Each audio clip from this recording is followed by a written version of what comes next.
بسم اللہ الرحمن الرحیم انا انزلناہ فی لیلۃ القدر کہ بے شک ہم نے اسی رات میں اتارا یعنی قرآن پاک۔ وما ادراک ما لیلۃ القدر کہ آپ کیا جانیں کہ لیلۃ القدر کیا ہے۔ لیلۃ القدر خیر من الف شہر کہ یہ مبارک بابرکت رات 1000 مہینوں سے بہتر ہے۔ لیلۃ القدر خیر من الف شہر 1000 مہینوں سے یہ مبارک رات افضل ہے، بہتر ہے۔ تنزل الملائکۃ والروح فیہا باذن ربہم من کل امر کہ اس مبارک رات میں اللہ کے پیارے ملائکہ اترتے ہیں اور جناب حضرت جبرائیل امین علیہ السلام اترتے ہیں اللہ کے حکم سے۔ سلام ہی حتی مطلع الفجر اور ہر کام میں سلامتی ہے، ہے حتی مطلع الفجر جہاں کہ صبح ہو جائے۔ یہ مبارک رات اللہ تبارک و تعالیٰ نے ہمیں زندگی میں پھر ایک مرتبہ عطا فرمائی۔ ان قریب وہ مبارک رات 27 رمضان المبارک کی شب اللہ ہمیں عطا فرمانے والا ہے۔ دربار مصطفیٰ ہے، میرے حضور کے غلام عرض کرتے ہیں یا رسول اللہ صلی اللہ علیہ وسلم کہ یہ رات ہم کیسے تلاش کریں اس ماہ سیام میں، یہ رات ہمیں کب ملے گی؟ تو میرے حضور علیہ السلام فرماتے ہیں کہ ماہ سیام کی آخری عشرہ کی تاک راتوں میں اس مبارک رات کو تلاش کرو۔ ام المؤمنین جناب حضرت اما عائشہ بنت صدیق رضی اللہ تعالی عنہما فرماتی ہیں کہ میں نے اپنے سر تاج صاحب معراج پیارے محبوب کی بارگاہ میں عرض کی کہ یا رسول اللہ اگر ہم وہ رات پا لیں تو پھر اس رات میں اپنے خدا سے ہم کیا مانگیں؟ تو میرے حضور علیہ السلام فرماتی ہیں کہ اگر وہ رات آپ کو نصیب ہو جائے تو پھر یہ دعا فرمائیں، یہ دعا اللہ کی بارگاہ میں مانگیں، اللہم انک عفو تحب العفو فاعف عنی یا غفور یا رب العالمین کہ اے مالک تو معاف فرما دینے والا ہے اور معافی کو پسند فرماتا ہے، اے خالق ہمارے گناہوں کو معاف فرما۔ یہ ایسی بابرکت رات ہے، میرے حضور علیہ السلام فرماتے ہیں کہ جو بندہ اس رات میں چند لمحے آ کر عبادت کرے، کتنی دیر؟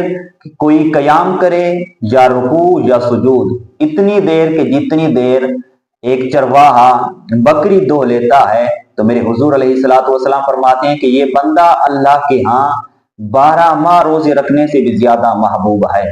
اتنی خوش نصیب بابرکت رات ہمیں ملنے والی ہے۔ اگر کوئی بندہ چند لمحے آ کر اپنے خدا کو راضی کرتا ہے، خدا کی عبادت کرتا ہے، وہ بندہ اللہ کو اتنا محبوب ہے، وہ آدمی کتنے خوش نصیب ہوں گے کہ جو پوری رات لیلۃ القدر کی شب اپنے خدا کی عبادت کریں گے، خدا کو راضی کریں گے۔ یا وہ کتنے خوش نصیب ہیں کہ جو آدمی رمضان المبارک کی ہر رات میں اللہ کی عبادت کرتے ہیں، کبھی قیام کی حالت میں ہیں، کبھی رکوع کی حالت میں ہیں اور کبھی سجود کی حالت میں ہیں۔ تو اللہ تبارک و تعالیٰ اس آدمی کو کیا مقام اور مرتبہ عطا فرمائے گا۔ مزید میرے حضور علیہ السلام فرماتی ہیں کہ جو آدمی چاہتا ہے کہ مرنے کے بعد میری قبر منور ہو جائے، روشن ہو جائے، تو میرے حضور علیہ السلام فرماتی ہیں کہ وہ آدمی لیلۃ القدر کی رات اللہ کی عبادت کرے۔ آگے میرے حضور علیہ السلام کے پیارے غلام دربار مصطفیٰ میں حاضر ہوتے ہیں، عرض کرتے ہیں یا رسول اللہ صلی اللہ علیہ وسلم کہ اگر ہم اس مبارک رات میں اللہ کی عبادت کریں، خدا کو راضی کریں، تو کیا مقام اور مرتبہ ہمیں اللہ عطا فرمائے گا؟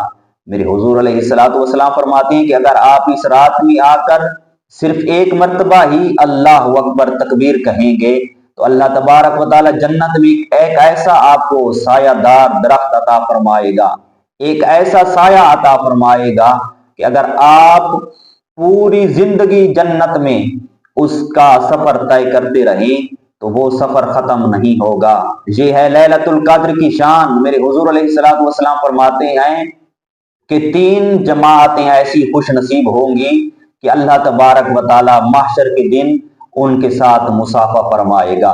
پہلی جماعت، پہلا گروہ وہ شہداء کرام ہوں گے کہ جنہوں نے اپنی جانیں قربان کر کے اللہ کی راہ میں مقام شہادت حاصل کیا۔ پھر آگے میرے حضور علیہ السلام فرماتے ہیں کہ دوسری جماعت، دوسرا گروہ وہ ہوگا کہ جو رمضان المبارک کی بابرکت راتوں میں اللہ کی عبادت کرے گا، ایسی جماعت سے، اس گروہ سے بھی اللہ تبارک و تعالی مصافحہ فرمائے گا۔